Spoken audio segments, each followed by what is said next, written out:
Welcome to all of you who are passionate about captivating and thrilling stories. We have for you a moving story like never before. Grab a cup of coffee and let's get started. We leave you in the hands of our favorite storyteller.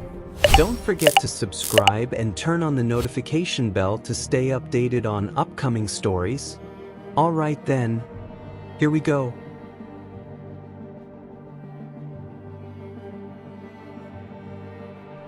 The sun dipped lazily over the rooftops of Surulere, bathing the streets in that golden, almost magical light. Lagos sometimes offers before chaos returns. Inside a cramped two-room apartment, the air was thick with the smell of beans boiling and dreams fermenting. Muna lay on the tiled floor, her knees bent, one foot bouncing to an invisible rhythm. Her fingers danced across the page of a half-torn calendar, sketching gowns made from nothing but imagination and stubborn faith. She had no sewing machine, no fabric, no teacher, only that fire in her belly, and a best friend who sat in the doorway flipping through an old Genevieve magazine like it still mattered. "You see this one?" Muna said, holding up a drawing. The lines weren't perfect, but the vision burned. A red silk dress shaped like rebellion itself. "I'm telling you, Liv, Paris, Milan, they'll beg for this." Olivia snorted without looking up. "I beg, start with Ojaoba first. Now who go carry this one where for Surulere?" Muna paused, lips curling in a smirk. "That's why I'm going, because Surulere is too small for the girl I'm becoming." And Olivia looked up then, really looked. Her eyes dark, steady, sharp like the kind of knife that doesn't show its cut until you bleed.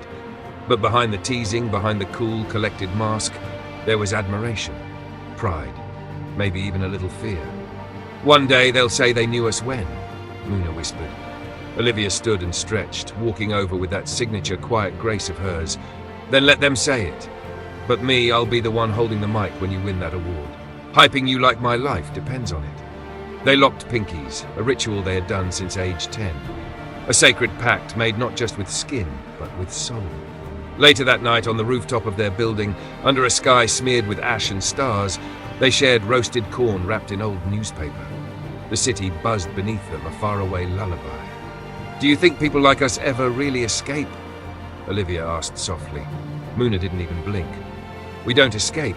We set the place on fire and walk out like queens." That night, something shifted. Unseen, unspoken, but real. The next day, Muna carried her sketchbook to school like armor. Her eyes blazed with focus. The other girls laughed behind their hands, called her names. "Wanna be designer? Shay, you think you're better than us?" One girl snatched a drawing from her folder. Another crumpled it. Muna didn't flinch. Olivia stepped between them like a shield, voice cold. "Try that again and you'll find out how quiet girls fight." The bullies backed off. But something passed between Muna and Olivia in that moment. Something powerful. A realization. They weren't just friends anymore. They were each other's armor, each other's fuel. But even fire, left unchecked, can burn what it loves. The days melted into weeks and the grind became gospel. Muna hustled like a woman possessed. She borrowed fabrics from old tailors who scoffed at her boldness.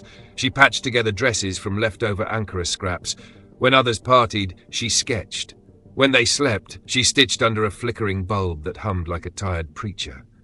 Olivia, meanwhile, discovered her voice, literally. One night at an open mic in Yaba, she stepped on stage with her braids pulled back and her palms sweating. And when she opened her mouth, silence fell like prophecy. Her voice wasn't just pretty, it was raw, like heartbreak and honey. By the end of her set, the crowd didn't clap, they rose. Backstage, Muna rushed her, laughing, crying, screaming. I told you you were fire." Olivia shook her head, breathless. "It's just one performance." Muna gripped her shoulders. "It's the first of many. You and me? We're going up. Just watch." They started sharing their dreams like secrets at a sleepover. Muna wanted a fashion house, not a boutique, a legacy, a dynasty. Olivia, she wanted the world to hear her.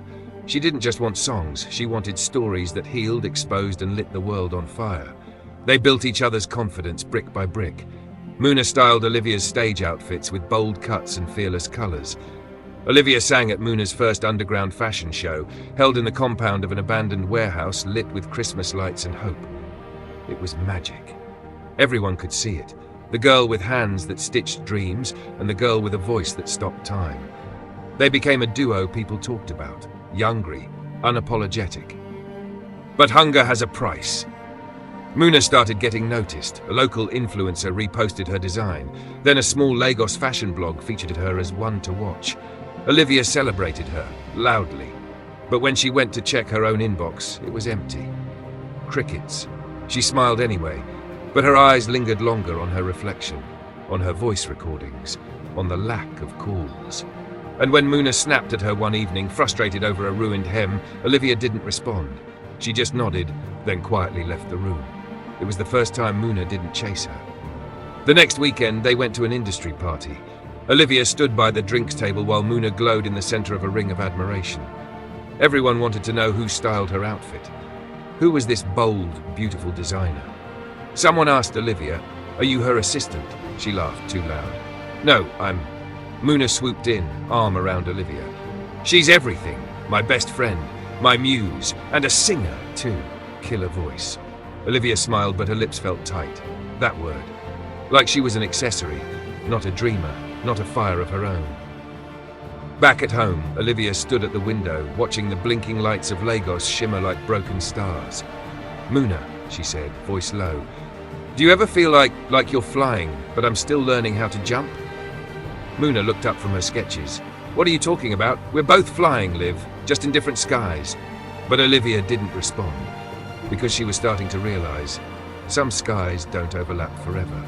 The rains returned to Lagos, heavy and unrelenting, washing the streets in grey. Inside their shared apartment, the air felt colder, like something unspoken hung between them, thick as the storm clouds outside. Muna's career was blooming like wildfire. She was invited to a private Lagos Fashion Week mixer, a space whispered about in the circles that mattered. Her name was starting to roll off tongues that once ignored her, editors, influencers, stylists with silver spoons, and Olivia watched Muna rush home, breathless with excitement, laying out her newest invite like it was a wedding proposal. "I swear, Liv, this is it. One more step and we're out of this cramped flat forever." Olivia forced a smile. "We?" Muna paused, caught off guard. "Yes, of course, we. You're coming too, right? I'll find a way to get you in." Olivia laughed, but it sounded bitter in her throat. "It's always about finding a way for me, isn't it? You walk in the front door, I sneak in through the back." Muna blinked. "That's not fair." "Neither is this dream," Olivia whispered. The next week, Olivia met Chuka.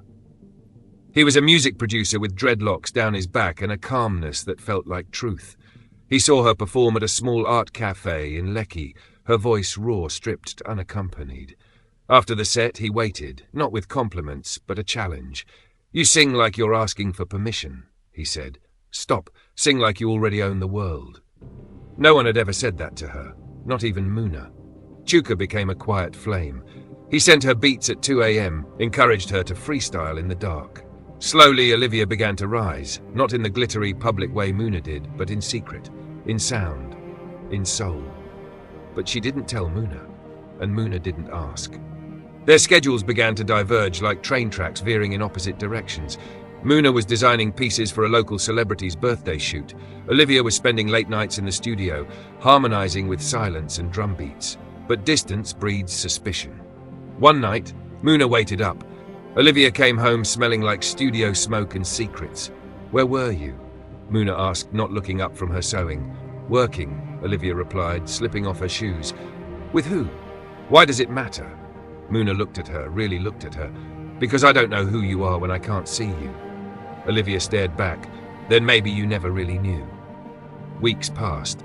The cracks deepened. When Muna made a new collection, she didn't ask Olivia to model. When Olivia dropped her first demo, she didn't send it to Muna. Their dreams, once intertwined like braids, now ran parallel, close but never touching. Then came the interview. A popular fashion magazine asked Muna to do a full feature, 8 glossy pages. Muna was over the moon. The day of the shoot, the journalist casually asked, "This is beautiful work. Who inspires you?" Muna smiled. "My journey has been mostly self-made," she said. "I've had to do everything from the ground up, alone." Olivia read those words in print. She stared at them so long the ink felt like it was burning her eyes. Alone. Not we. Not us. Just Muna. The girl she lifted, clothed, believed in when no one else did. The girl who once cried in her arms under flickering streetlights. That night, Olivia didn't come home. In her studio, she recorded a new track. Darker, more honest. The chorus was a knife in melody. You wore my wings but left me wingless, called me shadow when I lit your sky. She titled it Muse and sent it to Chuka to master. Not Muna. Never again, Muna. The Women in Creativity gala shimmered like a dream dipped in diamonds. The red carpet sparkled beneath stilettos worth more than rent. Photographers called names like hymns. Everyone smiled wide, but some smiles were sharp as razors. Muna stood backstage, draped in a deep violet gown that clung to her like pride. Her edges were laid, her skin dewy perfection. The applause from the ballroom rumbled behind the curtain like distant thunder. She didn't feel powerful. She felt like a house of glass waiting for the first stone. On the other side of the curtain, Olivia adjusted her mic. Her dress was midnight blue, sleek and understated, but her presence, electric. There was something new in her tonight, calm, confident, unchained. Two stars, once conjoined, now on a collision course. The panel began. The moderator was cheerful, oblivious to the firestorm beneath the surface. She opened with pleasantries, laughter, admiration. Then the question came, the one no one dared say out loud until now. You both started together, didn't you? Best friends, collaborators, but somewhere along the way the paths split. How did it feel to watch each other rise separately? Time slowed. Olivia spoke first. She leaned into the mic and smiled. We were a force once, a beautiful one. We built something out of nothing, just grit and dreams. Muna watched her carefully, jaw tight. Olivia continued, but dreams don't always survive the journey, especially when egos get hungry. And sometimes her eyes flicked toward Muna. Sometimes the people closest to you can see your fire and want to cage it. A sharp inhale sliced the room. Muna gripped the armrest. She could feel every pair of eyes swiveling between them like a tennis match. She lifted her chin.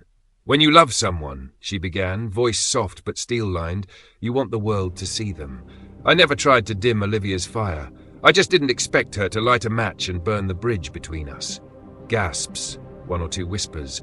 This wasn't a panel anymore. It was theatre, raw, unfiltered, and everyone was hooked. Olivia laughed quietly, not cruelly, but like someone who'd finally let go of the weight. We were mirrors, Muna. I saw myself in you, and you saw what you feared in me. The silence was so thick you could drink it. Then the moderator, sensing the electricity, cleared her throat and moved on. Too late. The world had heard. Headlines were already typing themselves. Later, after the gala, Muna stood outside beneath the fairy lights strung across the garden courtyard, alone, until she heard footsteps. Olivia. They stood inches apart, shadows dancing across their faces. I didn't come to fight, Olivia said. Not tonight. Then why now? Muna asked. Why tell the world? Because the world needed to know I existed, that I mattered, that I was there. I wasn't your shadow. Muna's eyes shone. I never wanted you to be. You didn't fight hard enough for me not to be. That landed like a punch. Muna looked away. So what now? Olivia sighed. Now, we walk our separate paths. You have your throne, I have my voice. They stared at each other, a decade of memories between them. Laughter, tears, long nights on the floor, songs that would never be sung again. Then Olivia turned. She walked away under the moonlight. No drama, no final words, just silence. Muna didn't stop her this time.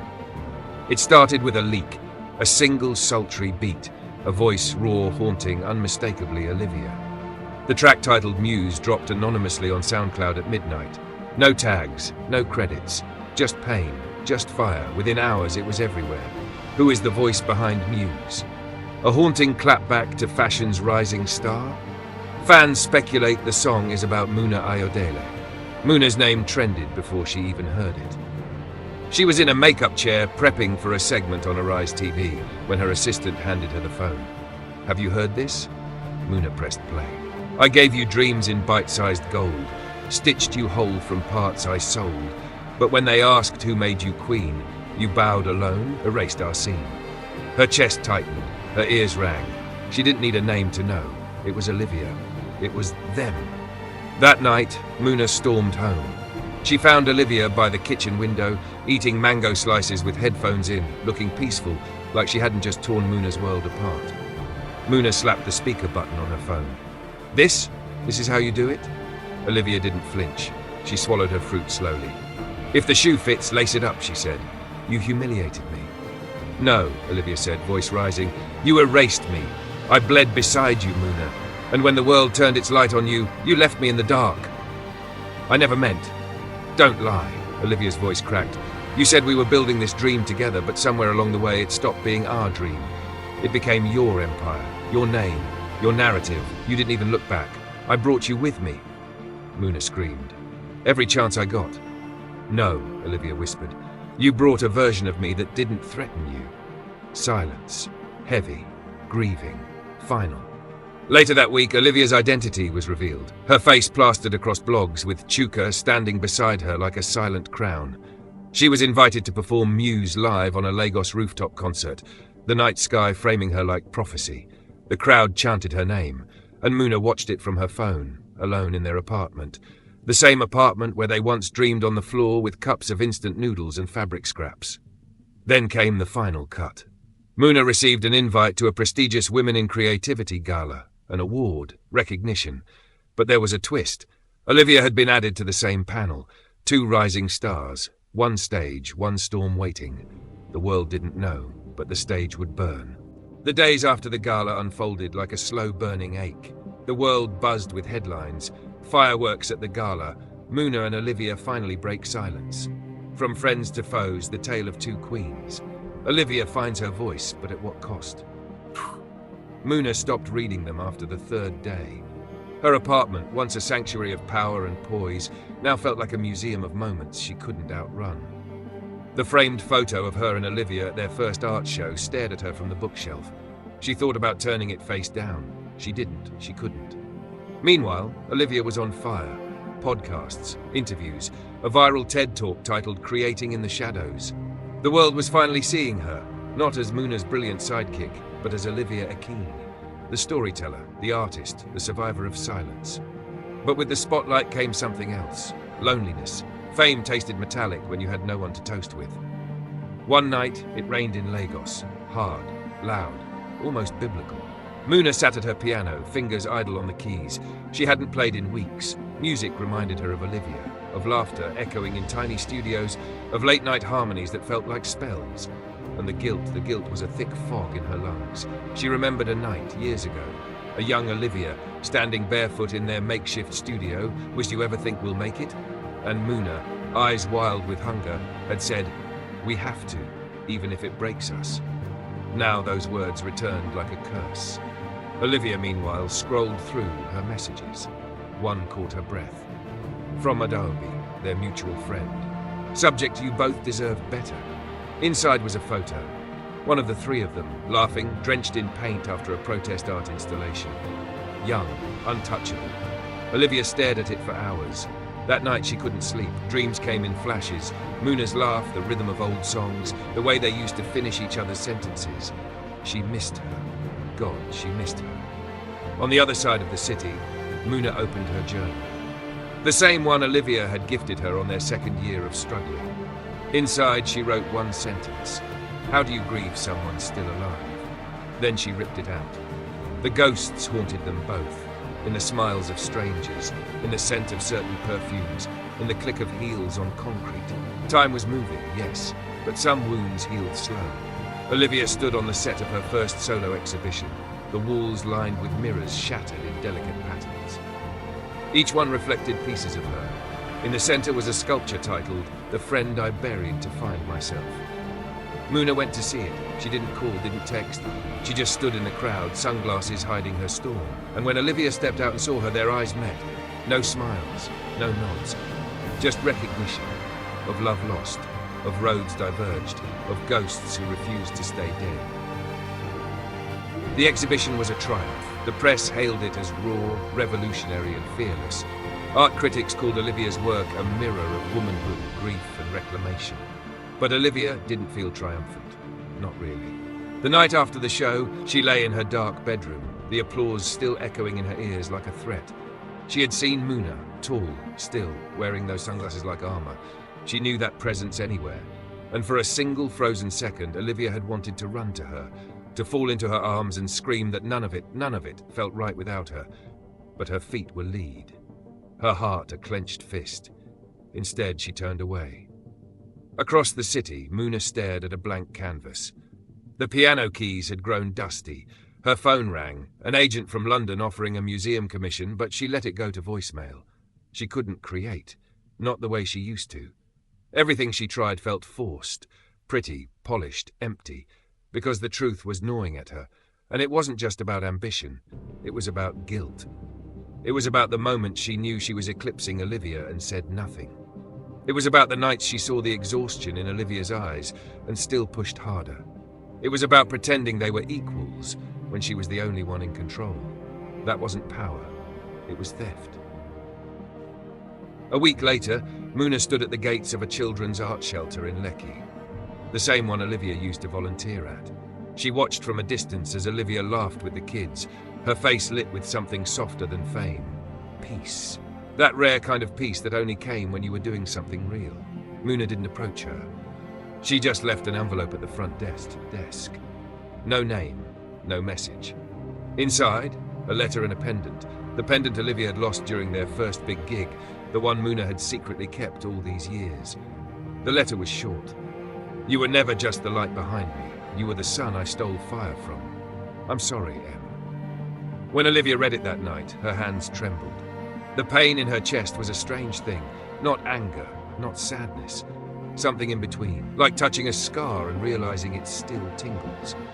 She clutched the pendant and cried, not out of bitterness, but out of love. Because the worst part of betrayal isn't the act itself, it's that it came from someone you gave your soul to. 2 days later, she showed up at Muna's apartment. No announcement, no warning. Muna opened the door in an oversized shirt, eyes swollen from lack of sleep. They stood in silence. Then Olivia held up the pendant. Muna's lips quivered. "Why did you keep it?" Olivia asked, voice hoarse. "Because it was you, and I was never ready to lose you." A beat. "I don't forgive you," Olivia said softly. "I know," Muna replied, "but I needed you to know I see it now, what I did, what I broke." More silence. Then Olivia stepped inside. She didn't sit. She didn't stay long. Before she left, she turned and said, "There's still love here, Muna, but it's buried under rubble, and I don't know if we'll ever dig it out." Muna nodded. Tears clung to her lashes. "If you ever want to try." Olivia gave her a sad smile. "One day, maybe." That night, Muna picked up her brush again. She painted not to be seen, but to be honest. The canvas didn't lie, and neither did the ache in her chest. Time passed, not in the dramatic, cinematic sense, but in that slow, grinding way grief moves. Unnoticed until the calendar feels like a stranger. Weeks bled into months, and still Olivia and Muna didn't speak. There were no texts, no calls, no check-ins, just silence. But silence, when loaded with memory, is louder than noise. Olivia buried herself in teaching. She took on more classes at the shelter. She mentored young girls who reminded her of herself, too loud for their mothers, too ambitious for their neighborhoods. She poured into them everything she once poured into Muna. And yet, at night, she'd sometimes open her journal and sketch outlines of Muna's silhouette without realizing it. Her hands would move instinctively, as if tracing the space her former friend once filled. The laughter, the fire, the shared hunger for greatness, it haunted her. One evening after a long day, Olivia came home to find a package at her door. No name. Inside was a charcoal drawing, a raw, vulnerable sketch of her. Not glamorous, not staged, just her, sitting cross-legged, laughing mid-bite at a bowl of puff-puff, hair in a loose bun, eyes half closed, a tiny signature in the corner. Underneath it, a single note. "You were always my muse, even in silence." Muna had started painting again, not for galleries, not for press, but for herself. She stopped showing up at art panels and red carpets, stopped rehearsing interviews, stopped explaining her story to anyone who couldn't feel it. And yet the ache never left. She wandered into old places that held their laughter, the corner suya spot, the park bench near Unilag, the hole-in-the-wall studio they used to sneak into after hours. One day, she found herself outside Olivia's shelter. She didn't go in, she just sat across the street and watched. And it hurt, not because Olivia looked happy, but because Muna wasn't part of that happiness anymore. Then came the letter. written in Olivia's hand, dropped at Muna's gallery by one of the shelter kids, sealed with a piece of red yarn, their old symbol for no lies between us. We were art, Muna. Messy, unpredictable, unfinished, but still art. I don't hate you. I hate that I loved you so much it blinded me. But something in me still believes we were bigger than the betrayal. I'm still angry. I'm still healing. But I think I'm ready to hear you. Really hear you. If you still want to talk, meet me at the Yellow House, Sunday at 6. Sunday, 5:59 p.m. The Yellow House, their sacred spot, the place where it all began. Muna stood outside, clutching her chest, praying Olivia would show. 6:01 p.m. No sign. 6:05 p.m. She almost turned to leave. Then, a shadow. Heels clicking against the pavement. Olivia in a mustard yellow dress, hair braided back, no makeup, no mask. She stopped 2 feet away from Muna. They stared at each other. No hug, no apology, just breath and tears and something softer than either of them expected, understanding. "I'm here," Olivia said simply. Muna nodded. "I didn't know if you would be." "I didn't either," Olivia whispered. "But I needed to see if there's still anything between the ashes." A beat. "Then let's sift through them together," Muna said, voice shaking. And they stepped inside. They didn't solve everything that night, but they laughed a little. They cried a lot. And they told truths they'd buried for years. Like how Olivia had once feared she was nothing without Muna. Like how Muna had envied Olivia's heart, even when she had the spotlight. And for the first time, they didn't try to fix each other. They just listened. Because sometimes forgiveness isn't a decision. It's a quiet return. Forgiveness doesn't happen all at once. It doesn't come with fireworks or grand gestures. It begins in the little things. In the way Muna now paused before interrupting. In the way Olivia's smile no longer flinched at the sound of her name. After the Yellow House, the two women began the slow walk back to each other. Not friends, not strangers. Something in between. A language with no name, made of glances, hesitant texts, unfinished sentences. But it was real. Muna returned to her studio with new eyes. Her brushstrokes became softer, less defiant, more reflective. She painted a canvas titled What We Were, a blend of warm golds and stormy blues. Two faceless figures intertwined, not touching, but tethered. People called it her most mature work yet. She didn't care. It wasn't for the world. It was for Olivia. Olivia, meanwhile, stopped hiding behind productivity. She let herself rest. She let herself cry.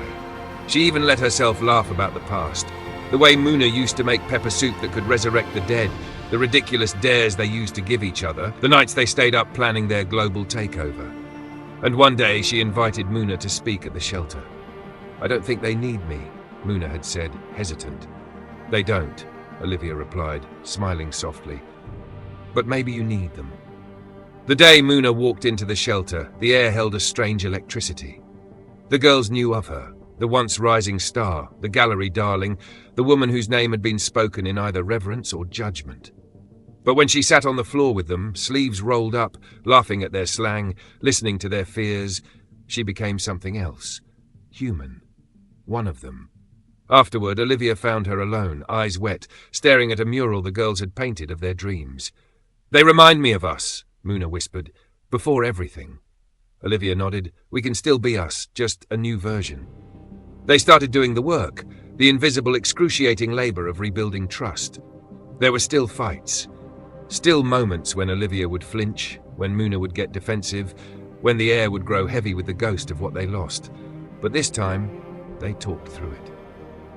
No more silence as punishment, no more guilt as currency.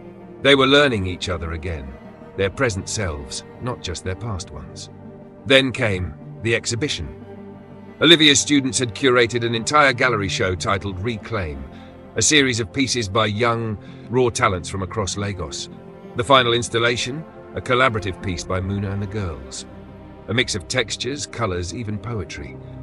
At the centre stood a sculpture, two mismatched halves fused together, flawed, jagged, but whole. Muna stood in the crowd, blinking back tears. She hadn't expected the piece to move her so deeply. And beside her, Olivia reached for her hand. "You're not your mistake," she said, "and I'm not your punishment." Later that night, under the stars, they shared suya from their favourite vendor, legs dangling off the edge of a quiet rooftop. Do you think we'll ever be what we were? Muna asked. Olivia shook her head gently. No, I think we'll be better. They sat in silence after that. Not the heavy kind, but the sacred kind. The kind that only exists between people who've seen the worst of each other and stayed. Because healing doesn't mean forgetting. It means remembering differently. It means choosing, every day, to see love where there once was pain. It means redefining sisterhood, not as perfection but as presence. And in that moment, under a Lagos night sky, two women began to see the shape of what they were becoming. Not enemies, not just survivors, but something deeper. Years had passed, seasons turned like pages. Time had not erased the pain, but it had softened it. And in that time, Muna and Olivia built something new, something true. Not a replica of what once was, but a sculpture forged by fire. Honest, flawed, and fiercely beautiful. They were no longer just friends. They were witnesses to each other's becoming. Muna, once the tempestuous artist driven by hunger and ego, had transformed. She now ran an art program that traveled across Nigeria, from Makoko's stilted waters to the dry Harmattan towns of the north, teaching young girls to speak in colors. She wasn't chasing galleries anymore. She was building homes for expression, not shrines for approval. Her work no longer screamed, it sang. Olivia had expanded her shelter into a foundation, not just for victims of abuse, but for women with dreams too loud for their families, too wild for tradition. She gave them tools, not pity. She taught them how to rise. In her speeches, she sometimes spoke of betrayal, not as gossip, but as testimony. She would say the people who hurt you might not be monsters. Sometimes they're just broken too. But healing doesn't mean going back. It means going forward with grace. Those who knew her story would look at Muna, sometimes seated in the front row, and understand. The final scene begins at Freedom Park, Lagos's beating cultural heart, an open-air festival celebrating women in the arts. On the last night, the spotlight fell on Her Story, a play in 10 acts, co-written by Muna and Olivia, directed by one of Olivia's first rescued girls. The stage lights flickered to life, the crowd hushed, and what followed was magic. Two characters, mirrors of Muna and Olivia, danced through 10 chapters, from girlhood to grief, from betrayal to rebirth. The audience cried. They laughed. They breathed with them. It wasn't just a performance, it was a ritual of release. When the curtains fell, the ovation was thunderous. But Muna and Olivia didn't wait for praise. They slipped quietly to the back of the crowd, hands clasped, tears streaming, smiles breaking like dawn. They weren't the heroes of the play. They were its proof. Later, beneath the night sky, they stood before a mural, painted by their students. It showed two women, older now, their faces lined with life, their eyes holding galaxies. Above them, words in bold Yoruba script, Amoti Kotwa, Fokansen Tigbewadan. Ignorance did not define us, intention carried us forward. Muna traced the line with her fingers. We really did this, didn't we? Olivia smiled. We're doing it, still. In the final light of that festival night, the past felt distant, like a thunderstorm long gone, remembered only by the smell of wet earth. What remained was not ruin, but growth. Not the ashes, but the garden. Because some friendships don't survive.